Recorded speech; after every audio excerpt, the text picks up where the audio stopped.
விளம்பர மாடல் ஸ்டாலின் அரசு சென்னை மாநகராட்சி பட்ஜெட்டில் அறிவித்துள்ள டிஜிட்டல் விளம்பர பலகை, ஸ்மார்ட் பார்க்கிங் உள்ளிட்ட திட்டங்கள் ஊழலுக்கு வழிவகுப்பதாக உள்ளதாக பொதுமக்கள் சந்தேகம் எழுப்புகின்றனர். இது பற்றிய தகவல்களை இந்த செய்தி தொகுப்பில் பார்க்கலாம்.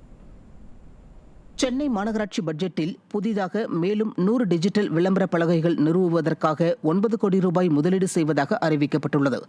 விளம்பர பலகைகளை விளம்பரதாரர்களே சொந்த செலவில் நிறுவுவார்கள் என்பதை அனைவரும் அறிந்த நிலையில் எந்த தனியார் நிறுவனம் பயன்பெற மக்கள் வரிப்பணத்திலிருந்து நிதி ஒதுக்கப்படுகிறதென பொதுமக்கள் கேள்வி எழுப்புகின்றனர். ஏற்கனவே 96 மின்னணு காட்சி பலகைகள் உள்ள நிலையில் கூடுதலாக 100 டிஜிட்டல் விளம்பர பலகைகள் மூலம் தனியார் நிறுவனங்களுக்கு லாபம் ஈட்டிக் கொடுக்கும் முயற்சியில் சென்னை மாநகராட்சி இறங்கியுள்ளதா என்றும் கேள்வி எழுப்புகின்றனர். இதேபோன்று டிஜிட்டல் முறையில் பொது மற்றும் தனியார் பங்களிப்புடன் ஸ்மார்ட் பார்க்கிங் திட்டம் பொதுமக்களிடையே பல்வேறு கேள்விகளை எழுப்பியுள்ளது. மால் உள்ளிட்ட தனியார் இடங்களில் பார்க்கிங் கட்டணம் பல மடங்கு உயர்ந்த நிலையில் ஸ்மார்ட் பார்க்கிங் என கட்டண கொள்ளைக்கு ஸ்டாலின் அரசே துணை நிற்கப் போகிறதா என்ற கேள்வி எழுந்துள்ளது. மேலும் தனியார் பங்களிப்பு என்று குறிப்பிட்டுவிட்டு மாநகராட்சி செலவு செய்வது ஏன் என்ற கேள்வியும் எழுந்துள்ளது.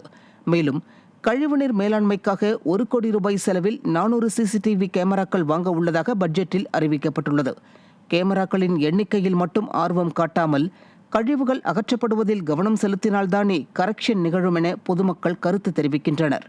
இதுபோன்ற திட்டங்கள் சென்னை மாநகராட்சிக்கு வருவாய் ஈட்டும் முயற்சியா அல்லது விஞ்ஞான ஊழல் திமுகவின் மற்றொரு கமிஷன் கலெக்ஷன் கரப்ஷன் திட்டமா என்று சந்தேகம் எழுப்பும் மக்கள் 2025-2026 ஆண்டுக்கான சென்னை மாநகராட்சி பட்ஜெட் நிதிநிலை அறிக்கையா, நூதன மோசடி திட்டமா என்றும் கேள்வி எழுப்புகின்றனர்.